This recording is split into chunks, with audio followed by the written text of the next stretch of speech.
Hi, my name is Megan Morrison. I am an athletic trainer in public safety. I work for Kettering Health currently. How I kind of transitioned into this role was I've been in the Air National Guard for currently now 15 years, but in my undergrad, it was about 8 or 10 at that point. And my instructor talked to me about a public safety internship be due to my military background. So I was super excited about that to work with police at the moment. Now I've transitioned also into working with fire. And I spent a year in that internship and really learned a lot. I got introduced to working as an athletic trainer with SWAT teams and their training, and it was very paramilitary and I felt right at home with all of that. So once I was done and I passed my BOC and did all of those checks and balances, Kettering offered me a full-time position in public safety. So I've currently been in public safety for 8 years now, full-time. Some of the unique skills that I've had to learn, and also just kind of with my background came with it, that apply to public safety are taking the time to learn the job. So police officers and firefighters, just like you would think football and lacrosse, they're equipment intensive. So you need to understand everything that they use. They need to be able to use their firearm. They need to be able to put on their gun belt. They need to be able to wear their vest for long periods of time. And depending on what their injury is, you have to think about that and be cognizant of their day to day. Firefighters with their air packs and all the gear they have to put on, they have to go from 0 to 100 in a minute.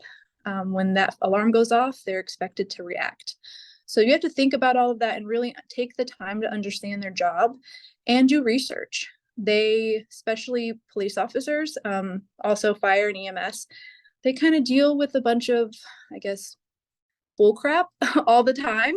So if you're feeding it to them, they're going to call you out on it. So do your research and know what you want to do. I think that's unique with this. They're not a high school kid just nodding and saying, yes, whatever you want me to do, I'll do or not do. That's also another unique thing about public safety is they want to be back. They will work regardless of how hurt they are. And you have to try to change that culture, build a rapport with them, build their respect, and they will listen to you. It has taken a long time. I've been with Kettering Regional SWAT Team the whole time I've been with Kettering Health. And I would say the past 3 years, maybe a little longer, they've started to come with me with the little things like, hey, I was lifting and that kind of bothered my shoulder. Can you look at it? Instead of, I can't lift my arm. Can you help me? So they go from, here's the little things. Can we work on this before I have to take time off? From now I'm broken, I need surgery, and there's nothing really I can do at that moment until they're done.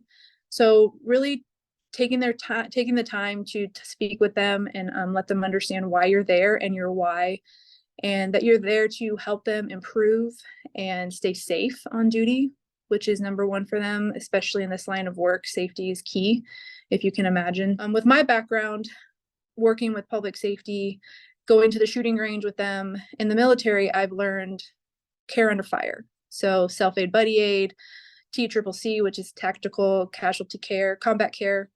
I've learned all of that with the military, which made me more comfortable to be at their trainings at the shooting range in case there was an accidental fire and someone was injured. I am capable and ready to help with the supplies that I have and treat them appropriately. That's not something you typically learn in athletic training. That came with my military background. So taking a Stop the Bleed class could be helpful. Those are to the public, learning tourniquet use and understanding what hemorrhaging is. All of those are unique skills to public safety. And that's if you're on the range helping them. Some of my coworkers who have helped with public safety, they go to the departments and they treat just like it's an athletic training room. They come to them, they look at the injuries and go on down that. But if you're going to be at the range and out with like SWAT teams and stuff like that, it is helpful to get the extra training for that type of injury. As far as my day-to-day, I would say I'm kind of on call. There are adults with families, and depending on the department, sometimes they work 12, sometimes they work 24s. I'm kind of on their beck and call. Everybody has my cell phone number. They send me a text, hey, I did this, or can we meet now? I'm having some back pain, etc. And we set up a time that works for them during that week. And they really want the quick and dirty. Like if you don't hurt them, they don't think you did anything. So I really assess and try to get them to a point that I feel comfortable that they can go back to duty, go back to work and still be safe. If they're not, then we have that sit down. We have that discussion of, I think I need to refer you. I don't think it's safe for you to go back. We do follow HIPAA guidelines as normal, and we don't go to their chief and tell them, hey, this guy's hurt. I don't think he's safe on duty. That's still up to them. We don't report anything like that. But it is good to have that rapport, like I talked about before, and building their trust and letting them know, like, I really think you need to take a step back before you go back on the road and you get this assessed. I work with SWAT teams. One of my favorite things is the dog. So it's always fun to work with the canine. Ox, and we used to have a couple more that we're going to get a new one soon. That's probably one of my favorite things to do. I tell them I only come for the dog.